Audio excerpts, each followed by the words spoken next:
Oi, gente, eu sou Fernanda Lanzarin, diretora de comunicação da Federação Nacional dos Arquitetos e Urbanistas, e convido vocês a assistirem mais uma produção da FNA para o IA 2021.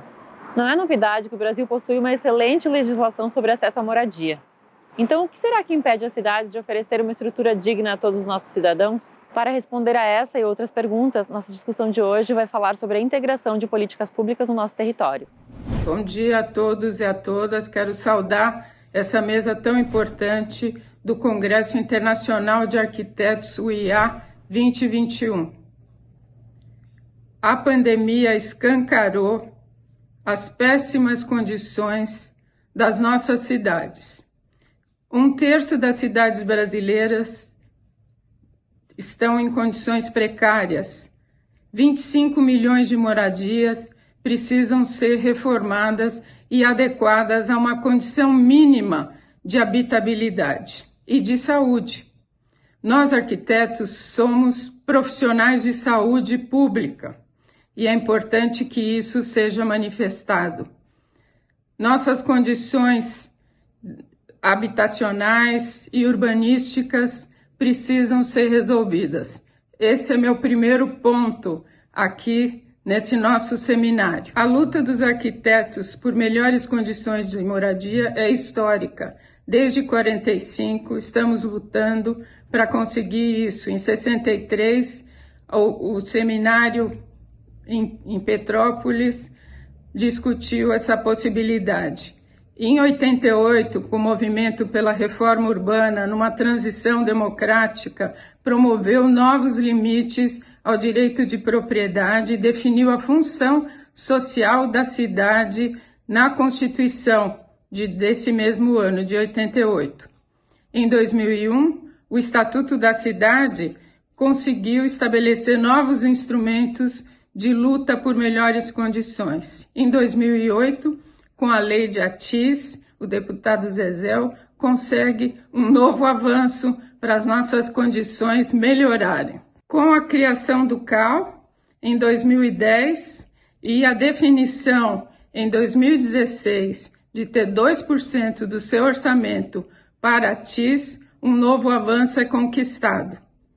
Em 2021, nossa gestão promove o Mais Arquitetos, que representa a possibilidade de redução de desigualdades via um fundo nacional de assistência técnica para habitação de interesse social, novos instrumentos de sensibilização da população e a perspectiva de ampliar o trabalho dos arquitetos na produção em massa de assistência técnica de habitação de interesse social.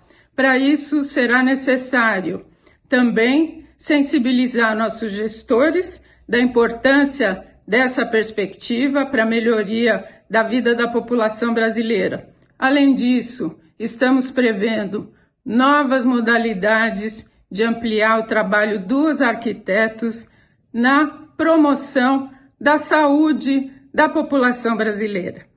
Muito obrigada. Obrigada, Nádia Somec, nossa presidente do CAL-BR, por este depoimento e um breve histórico da luta pela assistência técnica para habitação de interesse social, a ATIS, uma das principais bandeiras dos arquitetos e urbanistas. Nossas entidades estão lado a lado com o nosso conselho nessa caminhada. Em um país com tantas desigualdades como o Brasil, é um compromisso da nossa profissão lutarmos por cidades inclusivas a partir de políticas públicas que implementem instrumentos de justiça urbana, que promovam a função social da propriedade e das cidades. Tanta casa sem gente e tanta gente sem casa. É preciso enfrentar a especulação imobiliária e trazer o compromisso público de garantir moradia digna para o centro da pauta dos arquitetos e urbanistas. O sentido da moradia digna traz o conceito para além do habitar, e sim poder ter acesso a tudo de melhor que a vida plena nas cidades pode proporcionar. Casa boa para morar, saneamento com água e esgoto para todos, mobilidade acessível em nossas cidades para o trabalho e para o lazer, áreas de fruição e de convivência com a arte, com a educação cidadã e o entretenimento, cidades inclusivas contra qualquer tipo de preconceito ou discriminação. Defendemos a campanha Despejo Zero, que proíbe despejos e reintegração de posse em áreas ocupadas por famílias de baixa renda durante o período da pandemia da Covid-19. Nós, da Federação Nacional dos Arquitetos e Urbanistas, assim como nossos sindicatos associados, apoiamos projetos relacionados à disseminação da ATIS e da arquitetura e urbanismo como direitos a serem acessados por todos os cidadãos. Um bom debate a todos. Um abraço. Olá, eu sou o Cícero Alvarez, arquiteto e urbanista, integrante do Conselho de Ex-Presidentes da FNA e mediarei a conversa de hoje. Eu gostaria de agradecer a audiência de todos que nos assistem, convidá-los para o nosso debate sobre a TIS e as cidades para a inclusão. O desafio de hoje é tentar compreender por que o Brasil, que possui uma das melhores legislações sobre direito à moradia, ainda enfrenta inúmeras dificuldades para estruturar as cidades e cumprir políticas públicas voltadas ao território. Aproveito para convidar a todos para acessarem o QR Code que está aqui no nosso vídeo, conhecer um pouco mais sobre a luta sindical. Participem, tragam suas ideias. O Brasil precisa de entidades fortes e unidas. Os nossos convidados que a gente tem a honra de receber hoje, né, eu vou fazer uma breve apresentação deles. A gente tem o prazer de receber a Inês Magalhães, socióloga, atualmente é consultora sênior na área de habitação e desenvolvimento urbano para agências multilaterais. Ela atuou no Ministério das Cidades entre 2003 e 2016 e foi secretária nacional da Habitação e ministra das Cidades do Brasil. Durante sua gestão, ela coordenou a reestruturação institucional do setor habitacional e a implementação de 2 importantes programas federais: o Programa de Urbanização de Favelas no PAC, o Programa de Aceleração do Crescimento, e o Programa Habitacional Minha Casa Minha Vida. Como consultora, ela implementou sistemas de planejamento estratégico em administrações municipais, bem como na elaboração de projetos de urbanização de favelas e inclusão social. Nós também temos o prazer de receber o Edmilson Rodrigues, arquiteto e urbanista, mestre em desenvolvimento sustentável do Trópico 1 pela Universidade Federal do Pará. Ele é doutor em Geografia Humana, pela Universidade de São Paulo. Atualmente é professor da Secretaria Executiva de Estado de Educação do Pará e professor assistente da Universidade Federal Rural da Amazônia. Edmilson é prefeito de Belém, cargo que ele já tinha exercido, né, anteriormente, entre 97 e 2005. Ele também foi deputado estadual do Pará, de 87 a 95 e de 2011 a 2015. E foi deputado federal também pelo Pará entre 2015 e 2021. Importante parceiro da federação e das entidades nacionais. Flávio Tavares, né, também temos um prazer muito grande em recebê-lo, arquiteto e urbanista pela Universidade Federal da Paraíba e pela Escola Técnica Superior de Arquitetura da Universidade de Sevilha, mestre em desenvolvimento urbano pelo Programa de Pós-Graduação em Desenvolvimento Urbano da Universidade Federal de Pernambuco. Atualmente é diretor executivo do Instituto Território, integra o Conselho Superior do Instituto de Arquitetos do Brasil, o BR Cidades e o Núcleo de Acompanhamento de Políticas Públicas de Cidades da Fundação Perseu Abramo. Entre 2017 e 2020, foi secretário de Planejamento de Conde, né, na Paraíba, quando teve um de seus programas na CEPLAN reconhecido como a terceira melhor iniciativa das gestões públicas do país, com o prêmio Municiência. E em 2019 ele recebeu o prêmio da FNA, por seu destaque na gestão pública. Né? Então, a gente vai iniciar, né, com uma fala de cada um dos nossos convidados, né, a Inês, o Edmilson e o Flávio, contando suas experiências com a TIS e os desafios e conquistas com as políticas públicas. Inês, por favor, a palavra é sua. É um prazer estar aqui com vocês. Esse é um tema que me acompanhou durante todo o meu período no Ministério das Cidades, né? A verdade é que as tentativas que nós fizemos de implementação da assessoria técnica não foram na escala e nem na escala e nem no arranjo adequado como nós gostaríamos, né? E ainda que haja o nosso reconhecimento, havia na época e continua havendo o meu reconhecimento de que ela é um tema fundamental. Se a gente tivesse num jogo de tabuleiro, né, a gente diria que o nosso momento de crise e desconstituição das políticas públicas do país, nós estamos voltando duas casas, né? Então, acho que, nesse sentido, é também um momento oportuno para a gente rever e pactuar uma estratégia de implementação, não só da assistência técnica, mas das nossas políticas habitacionais. Acho que há um reconhecimento hoje de que nós precisamos reconstruir uma institucionalidade, né, que foi destruída pelo atual governo, né, no sentido de colocar uma parte do Ministério das Cidades dentro do Ministério do Desenvolvimento Regional. Acho que nós vamos ter que fazer uma reflexão sobre isso, né, qual a institucionalidade mais adequada para se implementar uma política de habitação sustentável no país, né? Não é razoável um país como o Brasil não tenha hoje, dentre as suas políticas, nem a assistência técnica, muito menos uma habitação, uma oferta de habitação para os mais pobres e um programa de urbanização das comunidades e dos assentamentos precários que também não está mais ativo, né? Foi desconstituído, né? Então, acho que esse princípio é um princípio que nos faz refletir sobre qual é a institucionalidade, qual é o arranjo e o que cada um dos atores, o município, né? Eu sempre acho que a instância mais inovadora das políticas do país sempre foi o município, né? Acho que a União, né, no caso da urbanização, por exemplo, nós aprendemos com as experiências municipais, fizemos a sistematização das experiências municipais e apresentamos para o país o programa de urbanização de assentamentos precários. E nele se incluía o tema da assistência técnica para melhoria habitacional como um tema fundamental.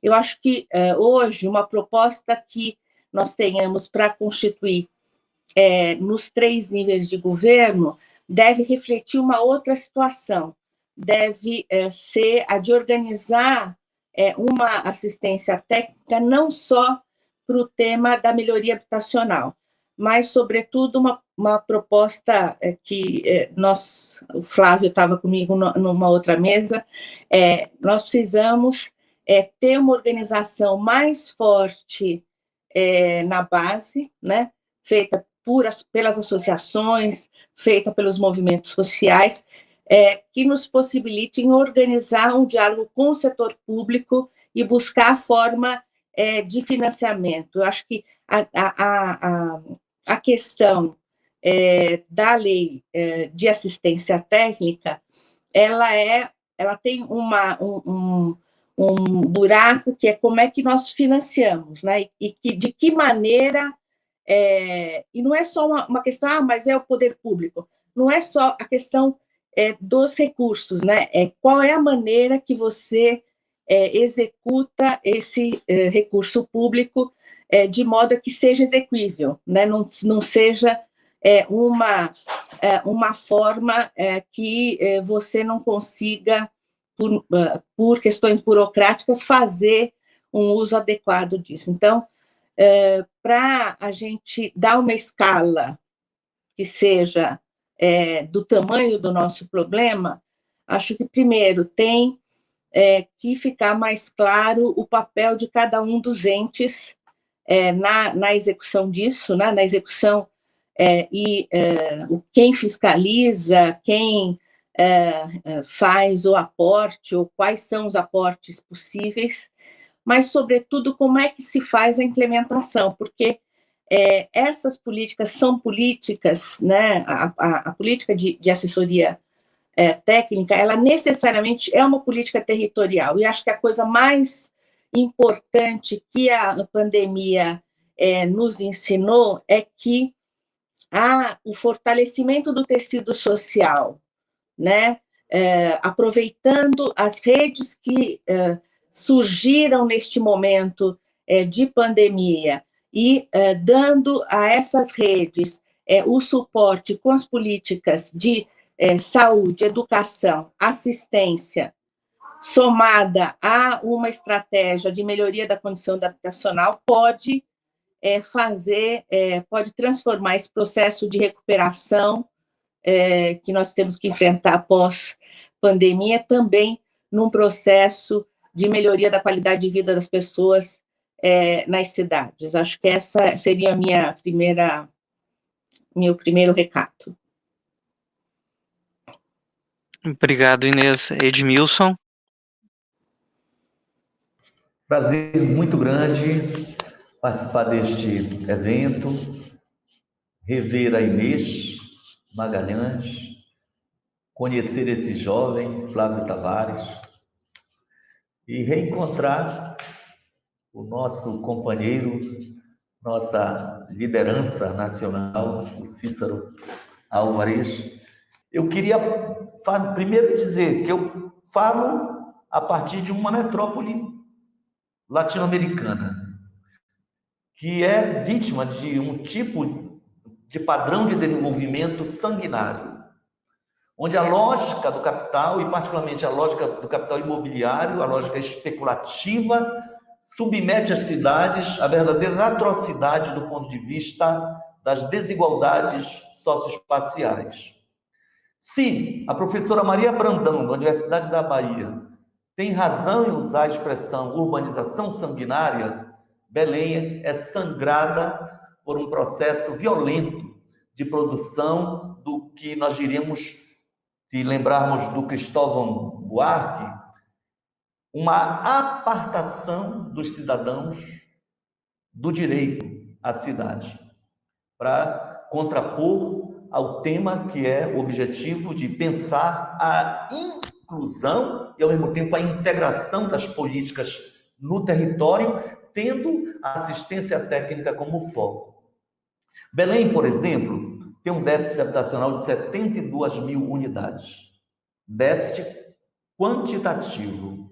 Para vocês terem uma ideia, das 406 mil domicílios da nossa capital, com 1,5 milhão de habitantes, 55,5%, ou seja, 225 mil, estão nos chamados aglomerados subnormais. Como chamar de subnormais o que virou uma normalidade? O que é hegemônico na cidade? É triste dizer, uma cidade com uma história forte, com uma força cultural, com acervo em termos de patrimônio histórico, com uma riqueza em termos naturais. Portanto, se nós pensarmos que a Unesco orienta o reconhecimento das cidades como patrimônio histórico, na perspectiva do que é patrimônio arquitetônico, urbanístico, mas também cultural e natural, eu diria, Belém é um grande patrimônio nacional e até da humanidade. No entanto, a urbanização sanguinária impôs áreas hegemônicas sem infraestrutura, uma densidade populacional enorme de pessoas desprovidas do direito ao mínimo de dignidade, que tem negada a cidadania plena.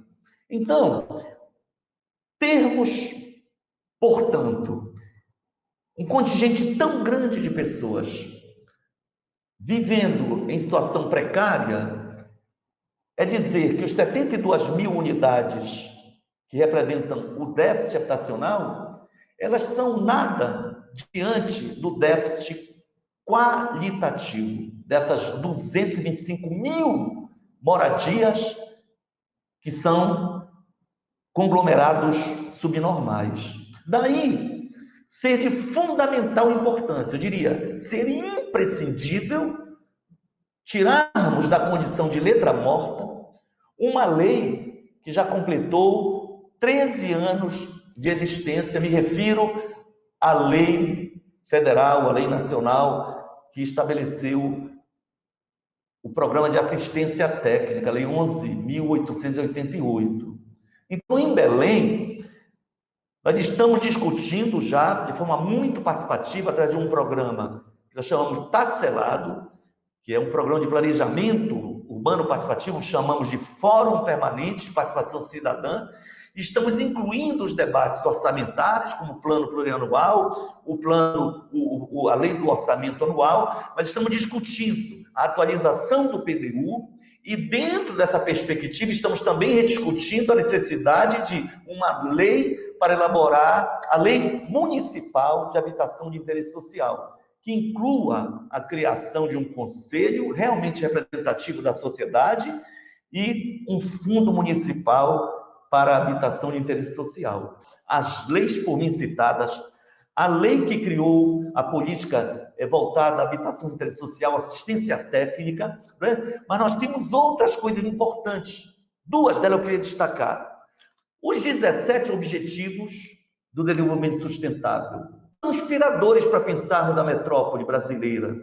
E mais, a nova agenda urbana, aprovada na terceira conferência do Habitat das Nações Unidas, portanto, é uma agenda avançadíssima, onde esses problemas aqui elencados são colocados de forma muito precisa. Então, são normativas, podemos assim dizer, internacionais, que podem nos dar força para criar um movimento que, quiçá, ajude a superar essa conjuntura que submete o povo brasileiro, o território brasileiro, o uso do território a uma lógica autoritária, fascista, privatista, porque nós não temos o direito ao pessimismo.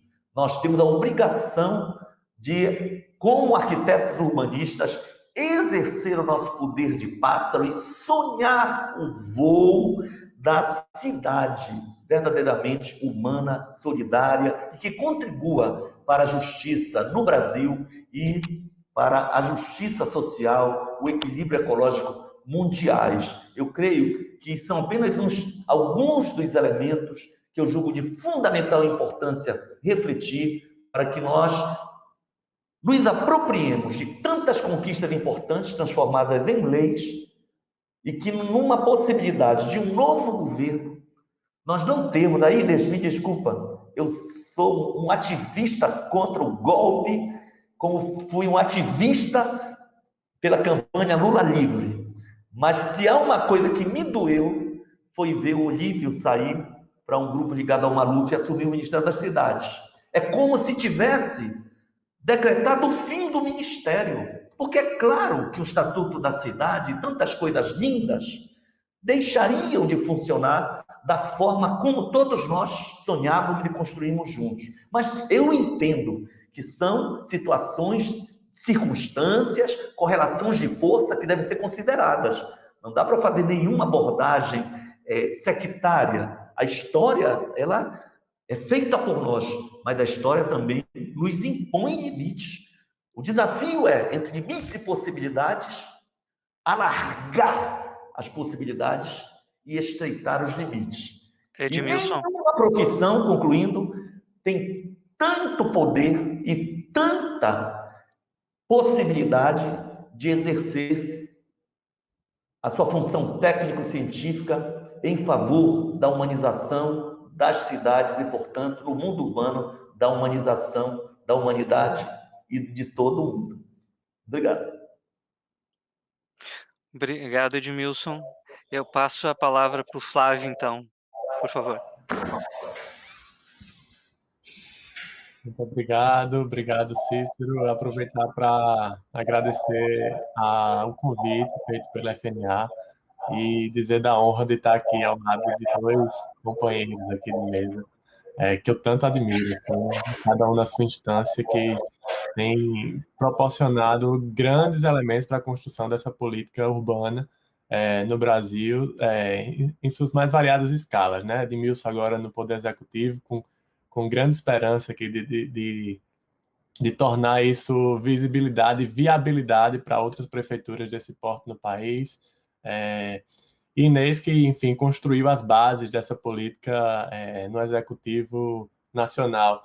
E, enfim, eu queria aproveitar e também colocar o tom de início da conversa aqui nesse espaço, né, que a gente está debatendo, que é a UIA, e uma oportunidade incrível que o Brasil tem, né, de receber e sediar esse evento, infelizmente de forma remota, devido às condições também mundiais, mas absolutamente agravadas aqui no nosso país por uma condição política, necropolítica, que nós temos chamado, e mas que é muito importante, porque casa muito com o tema que nós vamos falar aqui. Eu acho que todas as demais falas vão encontrar essa relação. E falar desde o Brasil, né, e falar de ATIS é uma coisa muito importante, porque coloca esse ponto de vista não só do nosso país, mas nesse território latino-americano, que é um território de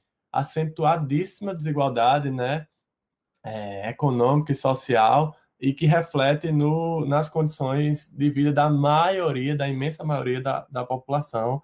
E é por isso que essa legislação, e mais que a legislação, esse tipo de trabalho, né, proporcionado pela assistência técnica, precisa ser dado, colocado como prioridade.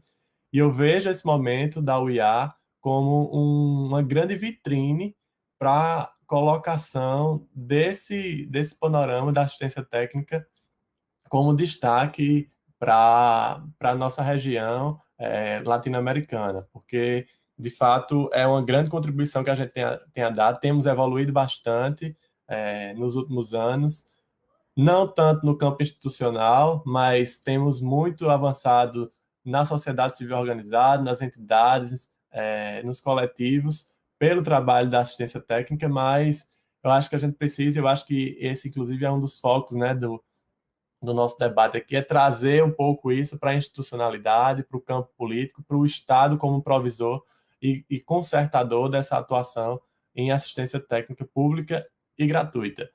Eu, rapidamente, nesse tempo inicial, queria colocar, enquanto secretário de Planejamento que fui nos últimos 4 anos, aqui do município de Conde, na Paraíba, região metropolitana da capital, João Pessoa, um município pequeno, de cerca de 25 mil habitantes, mas muito interessante, porque ele é um paradoxo muito comum, inclusive, nas cidades brasileiras, porque é um município litorâneo, muito disputado turisticamente, né, com uma questão de especulação imobiliária altíssima, mas que tem um déficit social imenso, né? A gente tem 49%, tinha, né, dados, os últimos dados que a gente tem do IBGE, de pessoas analfabetas, e 48% da população com renda nominal, dados de 2010, de até meio salário mínimo. Veja, essas duas condições que eu coloco aqui são realidades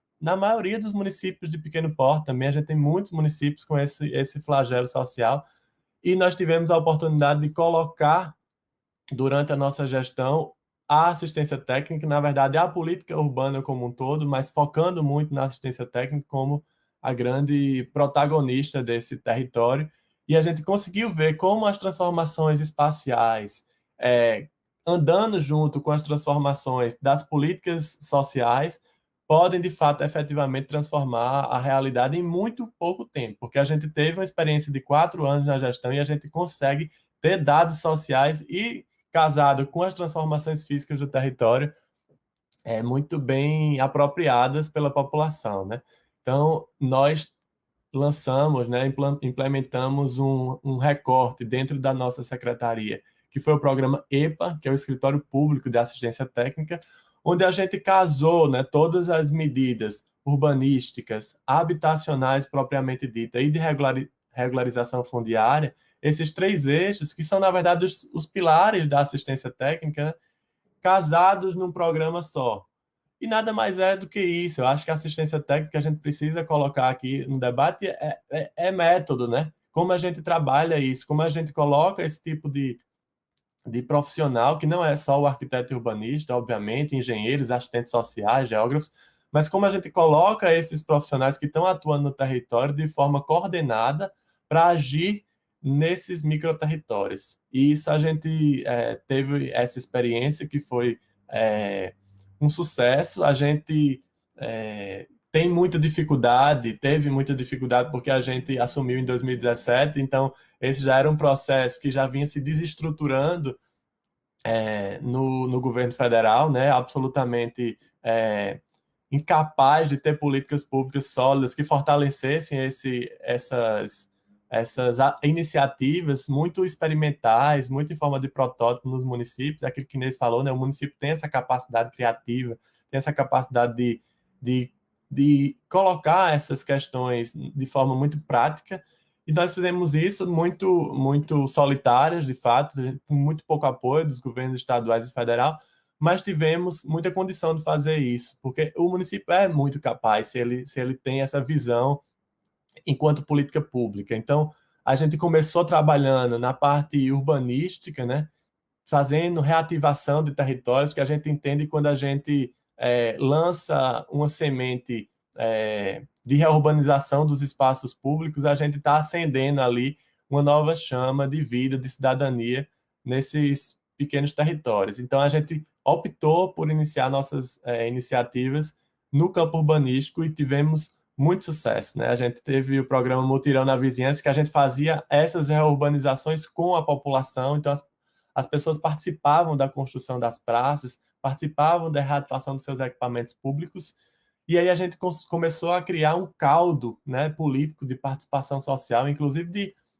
de construção, né, de reconstrução desse elo, no caso do Conde, construção, porque essa relação poder público-sociedade estava muito fragilizada, e aí a gente trouxe as pessoas para esse entendimento, e aí aos poucos a gente foi dando a noção de que isso era assistência técnica.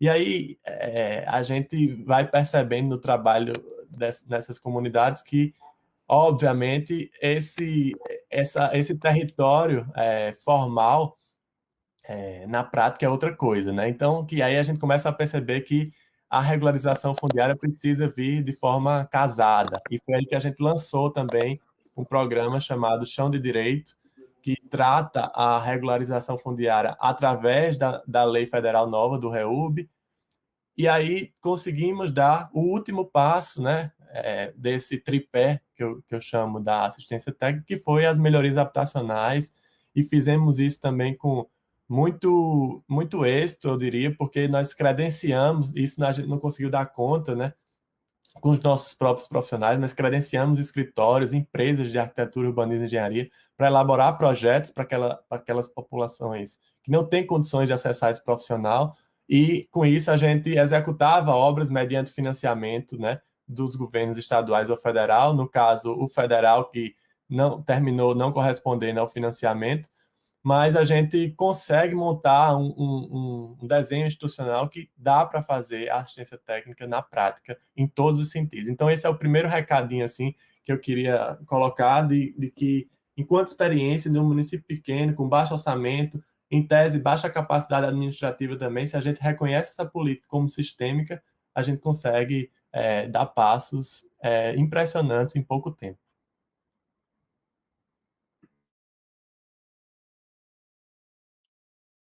Obrigado, Flávio. Aproveitando a fala do Flávio, a gente começa com a primeira pergunta, que é: por que as cidades têm tantas dificuldades em cumprir os instrumentos disponibilizados para garantir o direito à moradia de forma integrada a outras políticas do território? O Brasil tem uma legislação exemplar, vide o Estatuto da Cidade, o Estatuto da Metrópole, que o Edmilson citou, mas mesmo assim ainda lida com um déficit de cidade muito grande. Imóveis que não cumprem sua função social, precariedade de habitações, falta de saneamento e equipamentos públicos. O que fazer para mudar essa realidade?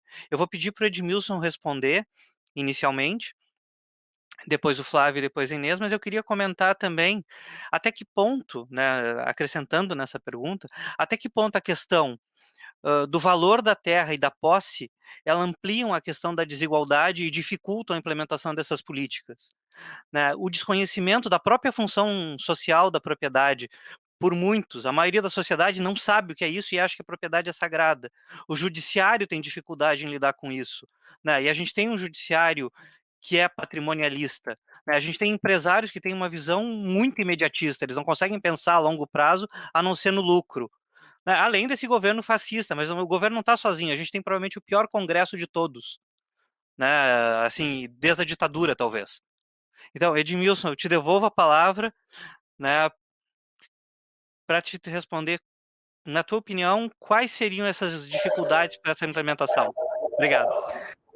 Então, agradecer, Cícero. Eu creio que a resposta, se tem uma urbanista que procura responder isto, é a nossa querida Hermínia Maricato. Acho que é a pesquisadora que mais tenta ver uma explicação na nossa formação histórica, na formação socioespacial, eu diria, para essas coisas. E eu concordo com ela, nós temos que ir atrás dos grandes pensadores da formação brasileira, desde Darcy Ribeiro até o Buarque, com Raízes do Brasil, e tantos outros, que agora não cabe citar, porque são muitos os nossos grandes pensadores. Florestan nos ajudaria muito, e tantos outros. Bem, por quê? Porque há um patrimonialismo na cultura. Há uma cultura política que é isso, Cícero, que tu falas, que impede a criação de uma psicosfera, assim, de uma consciência universal, uma consciência de direito.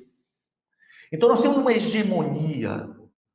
Nós temos uma responsabilidade, no meu caso aqui, eu sou prefeito, apesar de toda uma estrutura que determina muito sobre o que ocorre na cidade, mas nós temos também um poder de determinação. O melhor caminho é a participação social para criar exatamente o que o Cícero propõe, essa evocação feita pelo Cícero, que é criar uma consciência do direito de todos ao exercício pleno da cidadania. Enquanto o povo não se apoderar de que ele tem direito à cidade e direito a todos os direitos, como prevê a nova agenda urbana, não é só o direito à moradia, é também a moradia, mas é o direito de ir e vir, é o direito à escola, é o direito de não ser vítima do preconceito, da violência, por ser LGBT, negro, indígena, por ser mulher, por ser idoso. Essa ideia de urbanismo, que não é uma coisa só realmente de arquitetos, né? Desse urbanismo que pensa a integralidade, né? Na busca da universalização de direitos, né? Porque a cidadania e a felicidade entendida como algo que é mutável, mas que de algum modo pode ser objetivável.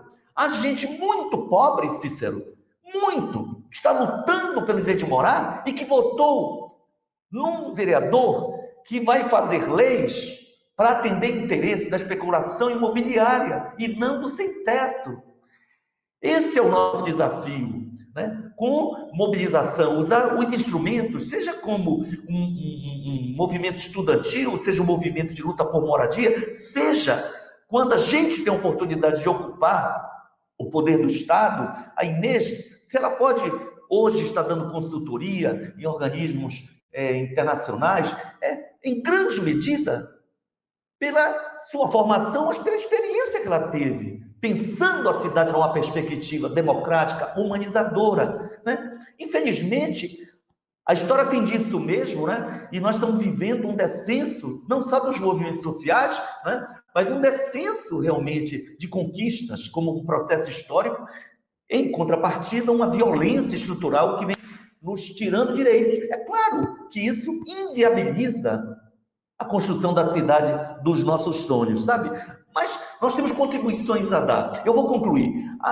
O Ministério das Cidades teve um papel importante na contratação da Fundação João Pinheiro. E os últimos dados que estão na minha memória é que o Brasil tem 7,9 milhões, de 2015, eu acho, 2016, 7,9 milhões de imóveis em desuso nas metrópoles brasileiras, nas cidades brasileiras. Aquela altura eram 6,3, que hoje sejam 6,6, 6,7 milhões é o equivalente ao déficit habitacional. Sabe o que significa dizer? Que nós podíamos ter todos os brasileiros sem teto, morando em tetos que estão em desuso, e ainda teríamos mais de 1 milhão de imóveis abandonados nas cidades.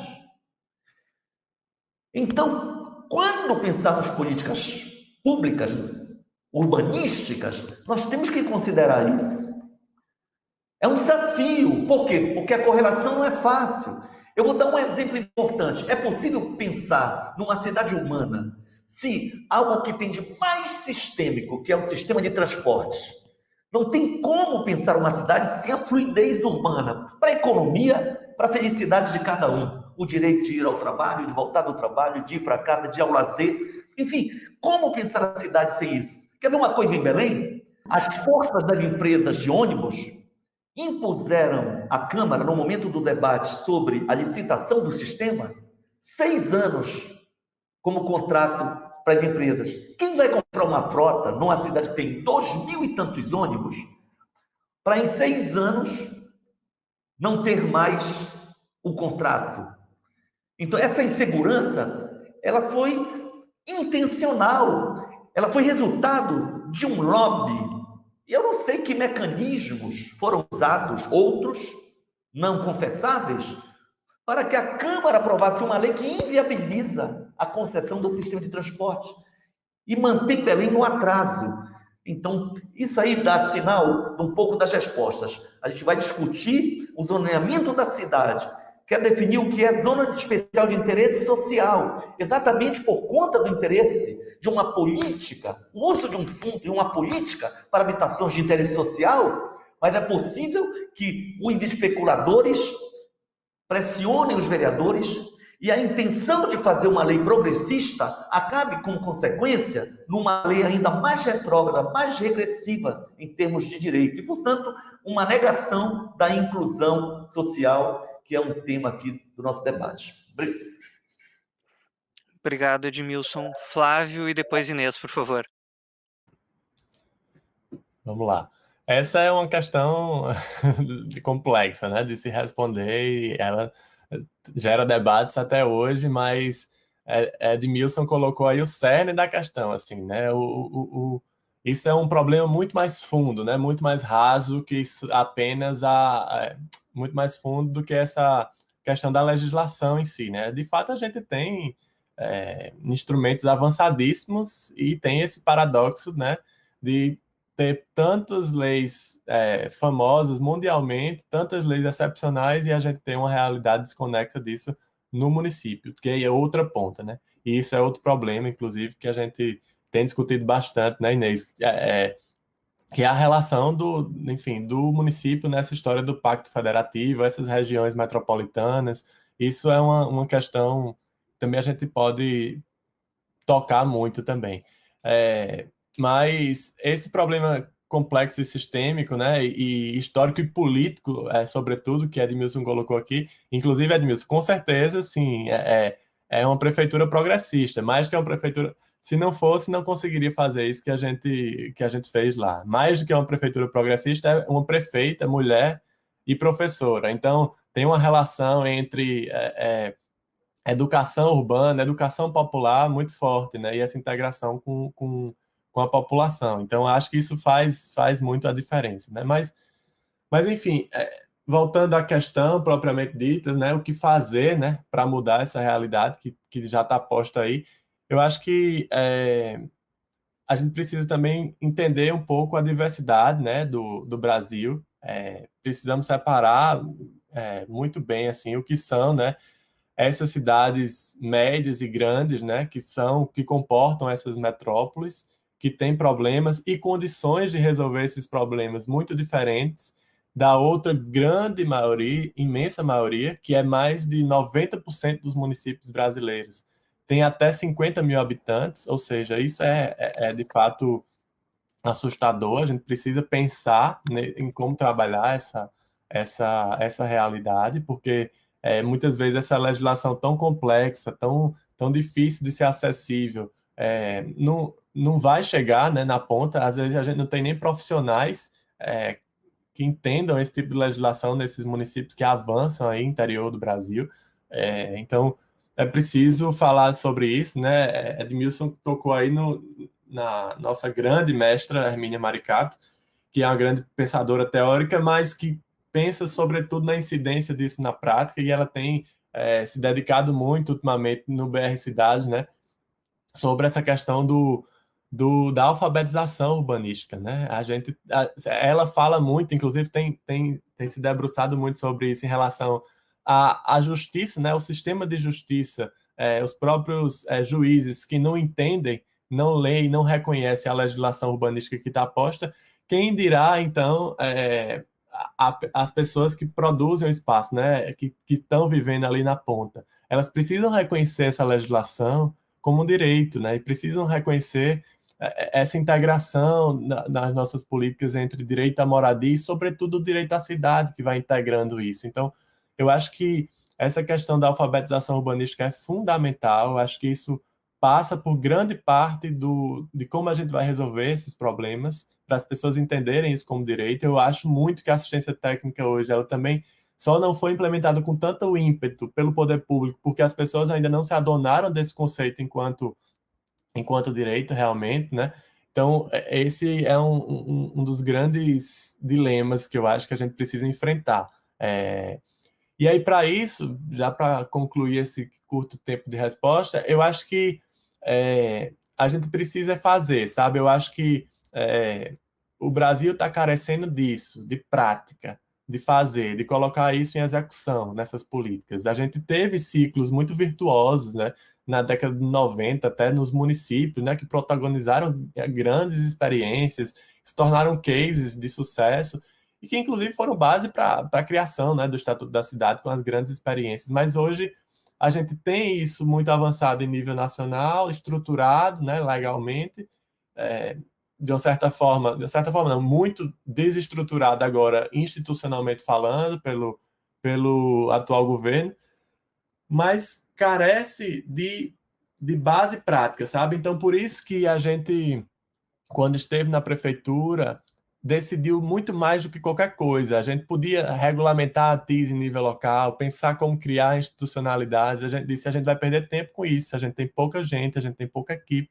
A gente precisa fazer, mostrar que é possível com os regulamentos que a gente já tem de âmbito nacional. Então, a disputa na cidade é muito grande, sabe? O poder econômico é real. Ele está ali, seja na grande metrópole, com os grandes interesses econômicos, mas ele está naquela menor cidade de 3 mil habitantes, mas que tem um coronel ali, tem uma pessoa que domina aquilo. Então, essa disputa ela precisa ser equalizada pelo poder local. O poder local precisa equalizar isso, e eu acho que a gente só consegue equalizar isso se a gente tem do lado da gente o poder popular. Só isso vai fazer frente. A gente, para fazer frente a tudo isso que a gente implementou no Conde, não pense que foi fácil. Tem muita disputa nas câmaras municipais, por esses vereadores que Edmilson estava aí falando, que as pessoas votam em sua maioria, né? Mesmo sendo a grande maioria pobres, como a gente colocou aqui, mas que votam nesses vereadores que estão defendendo aqueles especuladores imobiliários, que estão defendendo aquelas pessoas que estão pensando no turismo da cidade, em absolutamente dissociados do interesse maior que elas têm nas suas comunidades. Então, eu acho que a gente só vira esse jogo se a gente toma essas pessoas como aliados, e a gente só toma elas como aliados se a gente educá-las, fizer participação popular, fizer educação urbanística. Então, acho que essa é a grande chave, talvez, da resposta desse problema. Obrigado, Flávio. Inês, por favor. Bom, as falas, Flávio, a energia dele é sempre uma energia muito, muito inspiradora, né?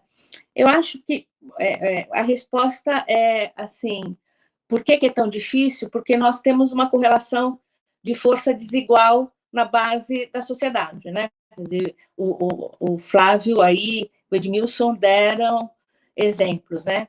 Mesmo nas cidades em que, teoricamente, você tem um plano diretor implementado, né? E aí, um parênteses, acho que a avaliação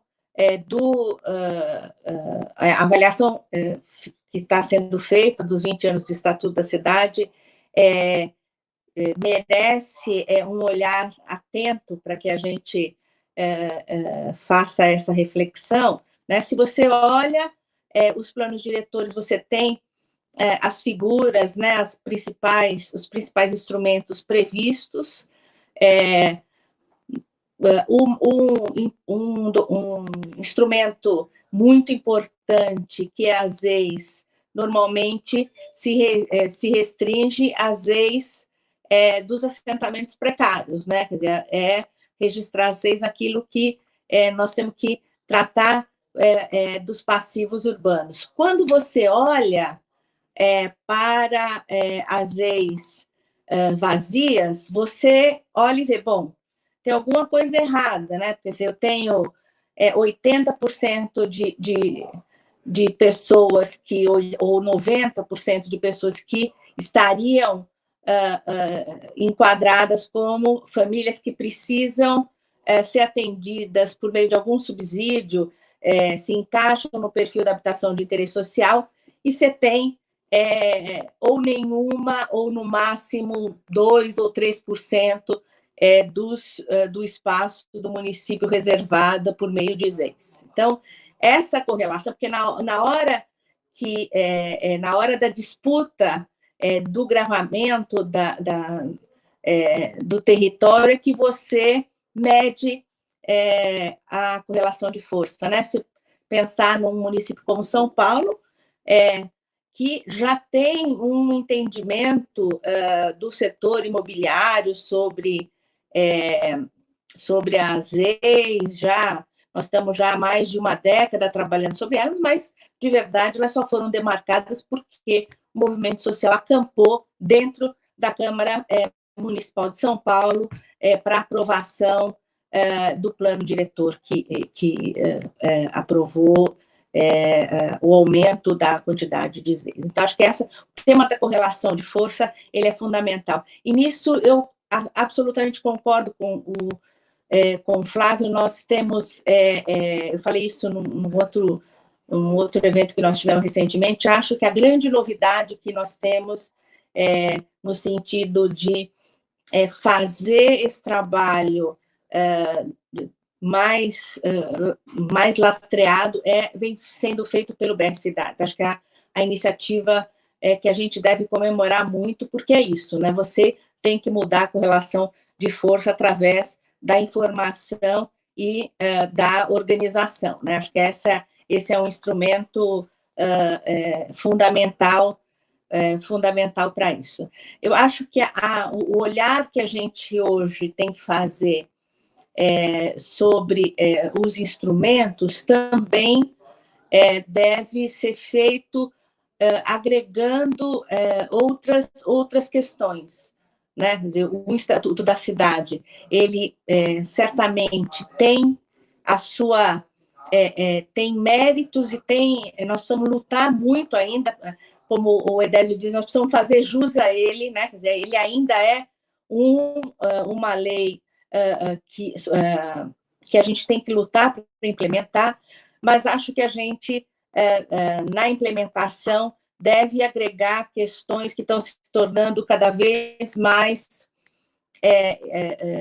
fortes e evidentes, né? Então, a questão que está sendo pauta dessa conversa da organização da inclusão por meio do trabalho nos territórios, ela palco, hoje ela é palco necessário para a inserção dos temas ambientais, né? E do tema da segurança alimentar, né? Quer dizer, hoje a gente até muitas vezes estranho falar, né? O Brasil influenciou no Habitat 3, né? Os movimentos sociais brasileiros, junto com vários outros companheiros, por meio da plataforma do Direito às Cidades, influenciou que o direito às cidades estivesse inserido na nova agenda urbana. E hoje parece, com esse governo absolutamente negacionista, parece revolucionário que nós estejamos lutando para que as agendas internacionais tenham um espaço no governo que foi signatário delas. Então, acho que a incorporação de componentes da nova agenda urbana, né, como potencializadores da implementação do Estatuto das Cidades, fazem aí a nossa agenda de luta para os próximos anos, né? E acho que o tema da organização de base ela é fundamental para que a gente consiga ter um bom resultado final nisso. Obrigado, Inês. A pandemia, ela evidenciou fortemente as desigualdades sociais, né, principalmente a precariedade das habitações e da infraestrutura em bairros populares. Como a Inês comentou, também ficou muito evidente ou ficou potencializada a questão da carência de condições sanitárias mínimas, a própria questão da segurança alimentar, que a gente, em tese, tinha superado, né, e na prática a gente tinha superado, né, o Brasil tinha saído do mapa da fome e hoje voltou. Isso nos faz questionar quais as perspectivas de mudança em relação às ações com a TIS. Né, percebe-se um aumento de projetos, compromissos dos estados e municípios em oferecer assistência técnica hoje, vocês notam isso? Né, eu vou pedir para o Flávio responder inicialmente, depois a Inês e o Edmilson, por favor. Flávio, contigo. Olha, totalmente. Se a gente não pode dizer efetivamente que a pandemia foi boa para alguma coisa, porque de fato não foi, com milhares de mortes aí, não tem como tratá-la assim. Mas se alguma coisa ficou exposta, né, nesse momento que a gente está passando, nesse drama, é justamente esse drama social da população brasileira viver nas cidades, né? O que a pandemia nos trouxe de medidas, né, para o seu controle, como o distanciamento social, o isolamento, adotar no início a necessidade de se ficar em casa, né? Veja como todos esses elementos eles expõem, né, como vitrine assim o drama do que é viver na cidade, né? Esse tripé estrito senso que eu chamo assim do desenvolvimento urbano, que é a habitação, o saneamento e a mobilidade, né? A habitação, que a gente viu que a habitação da maioria dos brasileiros não tem condições de, de reunir uma pessoa, uma família, com qualidade, com conforto, no tempo necessário para ela ficar em casa, né? A gente tem seríssimos problemas de conforto, né, nesse ambiente. E conforto, eu digo isso em relação à ventilação, eu digo isso em relação à iluminação, enfim, uma série de outras questões, sem contar com o superadensamento dos cômodos, enfim. O saneamento, que é outra questão gravíssima, assim, que a gente tem no nosso país, historicamente, mas que na pandemia também mostrou a necessidade, né? Como as pessoas não conseguem acessar água, né? A maioria das pessoas nas comunidades não tem direito a água saudável, água potável, né? Acesso regular disso. E a mobilidade, que também é outro grande sistema, né? Que enfim, foi abruptamente problematizado aí durante esse processo que a gente está vivendo.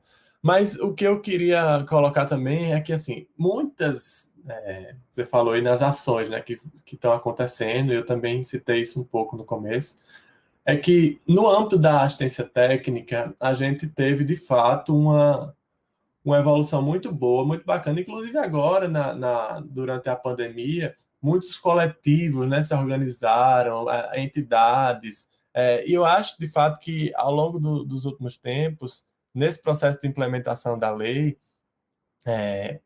isso se organizou bastante. A gente tem muitas universidades aumentando seus projetos de extensão, para ir para a prática mesmo, para ir para as comunidades, e articulando isso com o conceito de assistência técnica.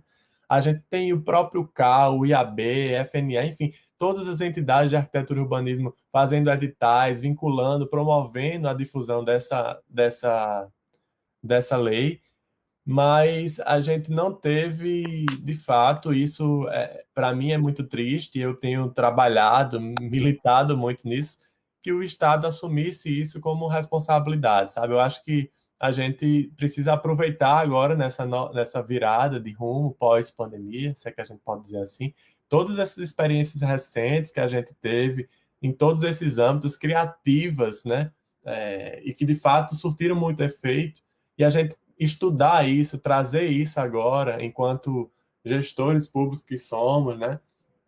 De como a gente transformar isso em política pública de Estado, sabe? Como isso sair apenas da letra da lei e se transformar numa coisa perene, que o Estado possa estar consertando, coordenando essas entidades todas, auxiliando-as, financiando-as, enfim, criando mecanismos interessantes. Eu acho que isso eu acho que assim, o grande quê, né, desse pós aí que você traz, Cícero, na questão. Eu acho que o movimento precisa agora, já pegou a assistência técnica, eu acho, agora precisa pegar na gestão pública. Então, esse é o grande movimento que eu acredito que a gente precisa fazer.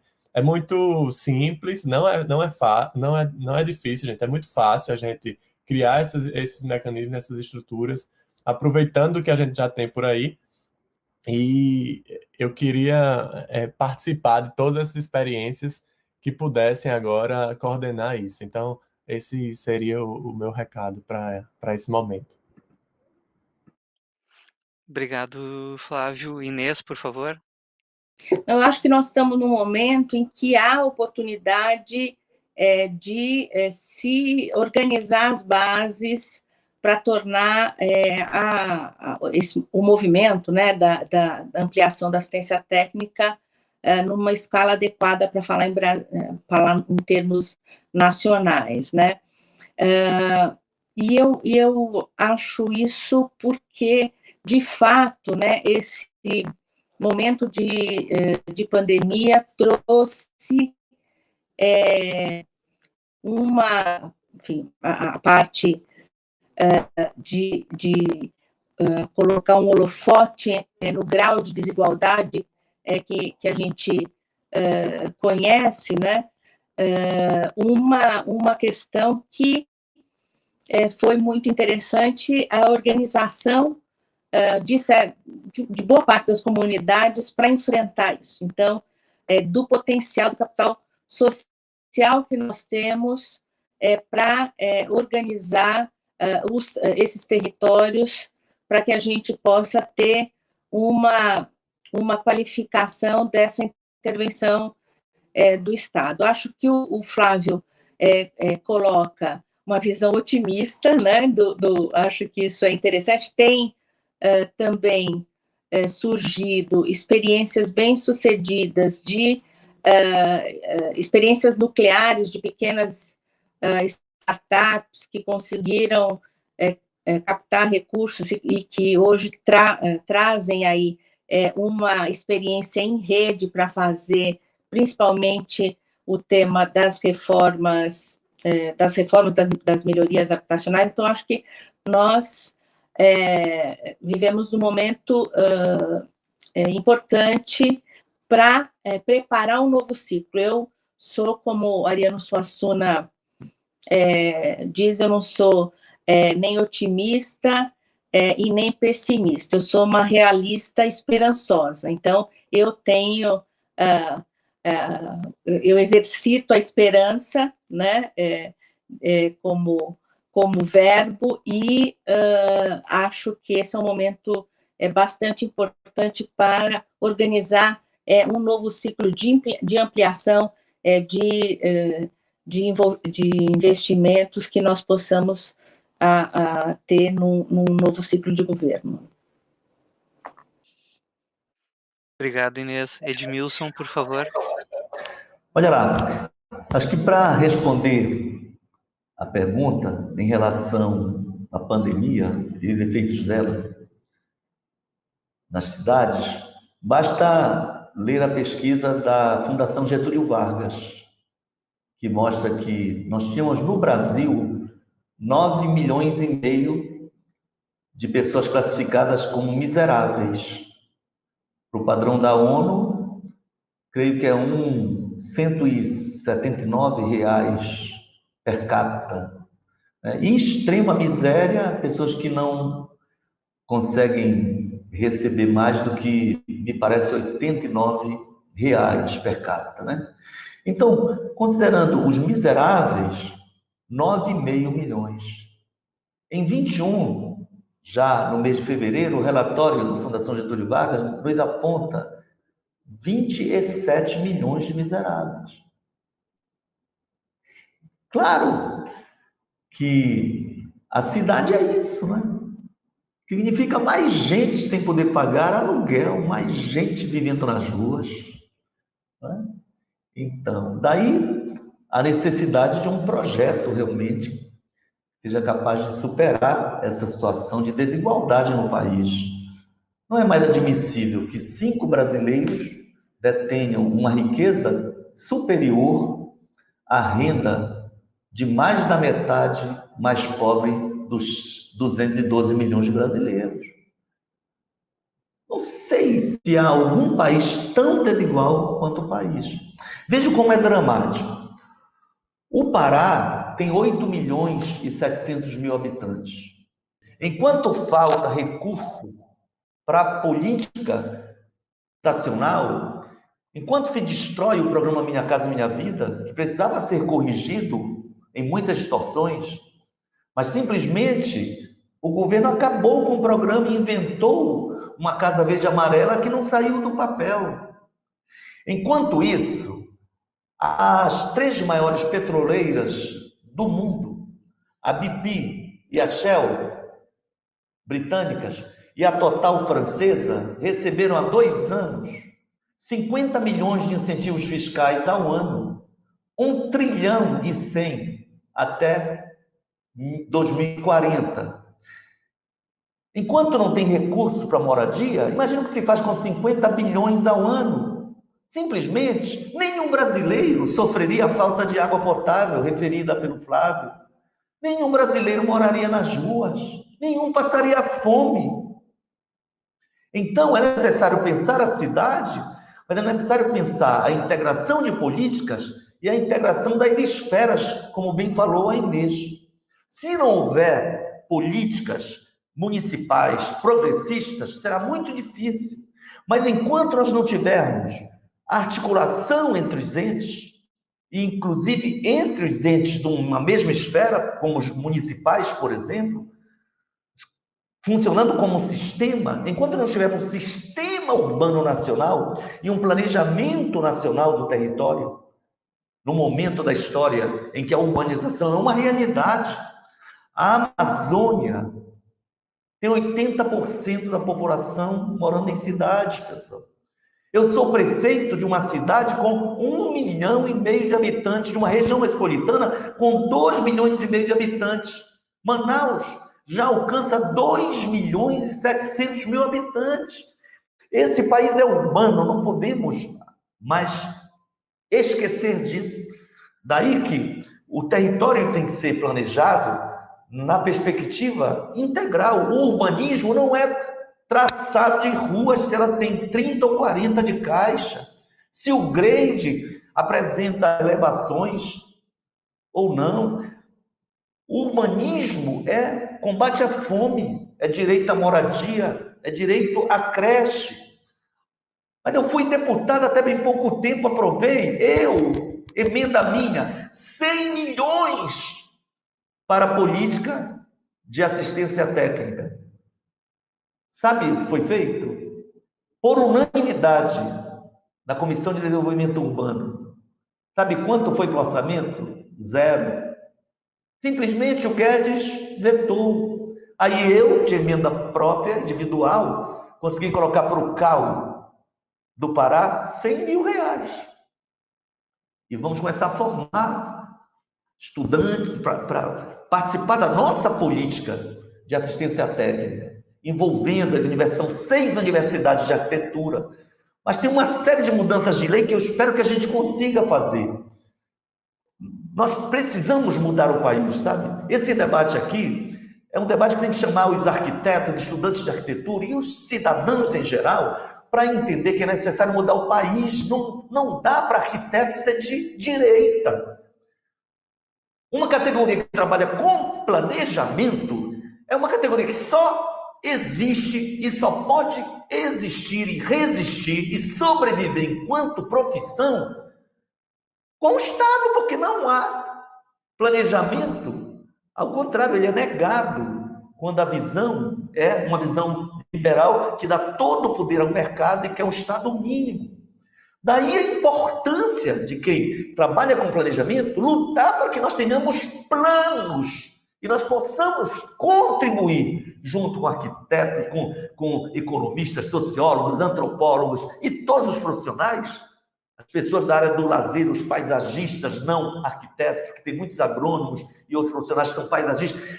Essas pessoas, junto conosco, contribuir para humanizar as cidades. Então, realmente, a pandemia gerou ainda mais desigualdade, mas ela não traz assim nada de bom, nós não podemos festejar uma pandemia.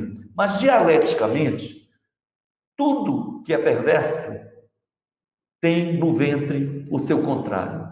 E, nesse sentido, as perversidades aprofundadas pela pandemia trazem também, por exemplo, uma CPI em que gente de direita está comandando a CPI e tendo que colocar o dedo na ferida. Por quê? Porque o senador de Manaus não tem como defender o genocídio, a não ser que não queira ser reeleito, a não ser que não queira mais descer no aeroporto de Manaus sem ser achincalhado, porque não tem como defender um governo que cruza os braços e incentiva a dizimação do seu povo. Então, veja só, se tem alguma coisa boa, é que quem chegou a ter quase 50% de ótimo e bom, quem resistiu, apesar da corrupção do filho, do envolvimento com milícias, do clara ligação com grande crime, apesar do aumento de desemprego e de tantas coisas ruins,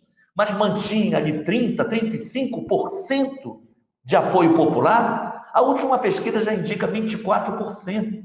Eu espero que em breve muito menos. E eu quero contribuir para formar uma grande frente progressista, quiçá com Lula na cabeça. E eu espero que o Lula eleito faça a concessão, porque para governar ele vai ter que fazer, mas que, por exemplo, a área de estratégicas como comunicação, Ministério das Cidades reconstruído, cultura, não possam estar em negociação, né? Então, e nós podemos fazer muita coisa no Brasil. Eu acho que esse momento a arquitetura tem muito a contribuir com esse projeto de uma cidade mais justa socialmente, mais equilibrada ecologicamente e mais democrática. Obrigado, Edmilson. Então, a gente está partindo para o encerramento da nossa discussão. Flávio, sugestão é que tu fale, depois o Edmilson, e daí a gente insere a Inês entre vocês ou antes, sei lá. Tá? Então, contigo as considerações, por favor. Bom, eu queria só me somar aqui no debate, nas contribuições para concluir, agradecendo muitíssimo pela participação aqui nessa mesa. Assim, Inês disse que eu sou muito positivista, né? É muito esperançoso ver o que Edmilson coloca. Muito obrigado, viu, Edmilson, pelas suas falas. É uma honra aqui estar dividindo essa mesa com você, com Inês, que eu também estou acompanhando semanalmente junto com outros tantos colegas lá no NAP Cidade, da Fundação Perseu Abramo. E eu queria só colocar, gente, para encerrar, não dá para a gente não tocar nesse assunto, ainda mais quando a gente está falando de assistência técnica, porque a assistência técnica é território, é inclusão social, é participação, é emancipação cidadã. A gente, quando trata de assistência técnica, a gente está tratando dessa libertação, né, do cidadão, de qualidade de vida humana. E isso está em total oposição ao que está sendo praticado hoje nos territórios, né? Os territórios hoje, os principais territórios da nossa cidade estão sendo absolutamente vítimas de um morticídio imenso, genocídio praticado por um comando em nível federal do nosso governo. A gente precisa trabalhar para mais do que isso, mais do que libertar as pessoas desse genocídio que vai passar, eu tenho certeza disso, mas a gente precisa passar também do genocídio dos negros e das negras que vivem nesses territórios, o genocídio dos pobres, dos favelados, que vivem todos os dias e estão morrendo aí, independente de pandemia. Então, acho que o trabalho da assistência técnica, o trabalho com inclusão social, o trabalho da nossa profissão em comunidades vai servir para a gente libertar esse povo e ser feliz de novo. Eu acredito muito nisso. Em 2022 a gente vai ter um novo tempo em um tempo que não vai ter território dominado por milícia, ou que pelo menos a gente vai trabalhar com assistência técnica para desestruturar essa cadeia, né? E eu acho que é um começo, é uma pontinha, e a gente só vai fazer isso através da luta política e da incidência em todas as nossas frentes. Então, agradeço demais, é um orgulho muito grande estar participando com vocês aqui. Tchau, tchau. Edmilson, por favor, tuas considerações finais. Só para agradecer e fazer um convite a vocês. Em determinado momento eu quero chamar, Flávio, te chamar a Belém, em breve, né? Quando tu estiveres vacinado. Vai ser uma honra. Para trocar experiências, né?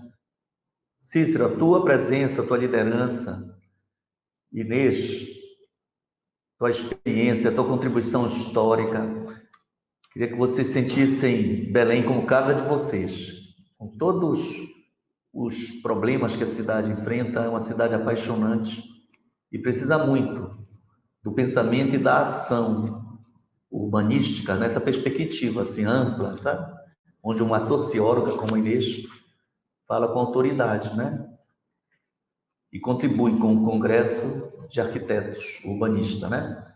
Que é essa riqueza mesmo. São muitos pensadores para pensar o espaço que não é só dimensão física, é vida, né?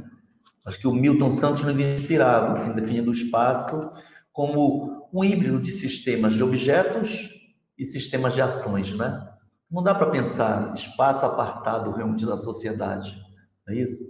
Até porque os próprios objetos, em sendo o trabalho morto, eles determinam a nossa vida. Eles têm um poder de determinação muito grande sobre a vida urbana, né? Então, o tipo de arquitetura e de urbanismo, do ponto de vista do traçado geométrico, ele pode determinar o exercício mais pleno da cidadania ou pode negar, né? Um cercamento de praça já diz tudo na concepção de urbanismo do paisagista que o projetou, não é isso? Então, eu espero contar com vocês. Então, espero que vocês estejam aqui ano que vem, nos ajudando a organizar a Federação Nacional dos Arquitetos, junto com o CAL, com o IAB, organizar um grande evento da arquitetura mundial e com o corte aí, Sessão Panamazônica de Arquitetura e Urbanismo. Um grande abraço. Obrigado. Obrigado, Edmilson. Inês, por favor. Já está, o convite já está aceito. Vou me vacinar antes do Flávio, portanto, já posso ir antes do ano que vem, vai ser um prazer. Acho que realmente nós temos exemplos maravilhosos na América Latina e acho que o grande desafio do século para o Brasil e para a América Latina é combater o grau completamente absurdo de desigualdade que nós vivemos, né? E ter as cidades como centro dessa estratégia é uma garantia de articular as várias políticas para diminuir a desigualdade. Acho que esse é o grande tema sobre o qual nós devemos nos debruçar, sobre o qual nós devemos traçar as principais estratégias aí de luta e resistência. Muito obrigada, foi um prazer vê-los novamente. Um beijo. Obrigado. Então, eu queria agradecer a vocês três. É um prazer poder dividir esse tempo e esse espaço virtual, digital com vocês, né? E foi uma grande honra poder reencontrar o querido Edmilson, que, né, para a FNA é um grande parceiro, tem ajudado a federação de várias maneiras, assim como toda a categoria, né? A Inês, pelo seu brilhante trabalho à frente de inúmeros cargos assim públicos e não só públicos, né? Na verdade, o trabalho atual dela também é super importante. E o Flávio, que é uma pessoa super querida e assim tanto quanto o Edmilson, em algumas falas, nos dão esperança em tempos tão difíceis, né, que a gente vai superar, a gente precisa superar, mas acima de tudo a gente precisa superá-los um degrau acima, né, em consciência para que esses tempos sombrios não se repitam, não só nesse país, mas no mundo, né, e que a questão da desigualdade seja enfrentada para que a gente possa ter territórios mais justos, né, porque essa inclusão ela passa também pela consciência, não só das pessoas que são relegadas a uma situação precária, mas também das pessoas que podem mudar isso, né, das pessoas que estão numa situação favorável e que não têm consciência de que as suas ações prejudicam os outros, né, e essa ação que o Edmilson traz de buscar integração, que ela pode ser extrapolada não só entre secretarias afins com determinado tema, né, mas ela pode ser extrapolada para a sociedade, né, arquitetos trabalhando junto com médicos, trabalhando junto com assistentes sociais, com advogados, para buscar uma consciência mais ampla de sociedade e de mundo mais justo. Eu acho que um pouco do nosso legado pode ser esse, né. Então eu queria agradecer muito a vocês três, né, foi um prazer estar aqui, agradecer a todos que participam dessa live, dos nossos espectadores, digamos assim, né. Essa live vai ficar disponível na plataforma exclusiva do 27º Congresso da UIA 2021 e posteriormente no canal do YouTube da FNA, né. A gente também convida a escutarem o podcast da FNA, o FNA Cast, que está disponível no SoundCloud e no Spotify, e acompanhar a FNA no Instagram, no Twitter, no Facebook, né. Muito obrigado a todos, até a próxima, valeu. Essa foi mais uma produção da FNA para o IA 2021. Obrigado pela sua participação e esperamos seguir debatendo sobre arquitetura e sobre as nossas cidades. Até a próxima!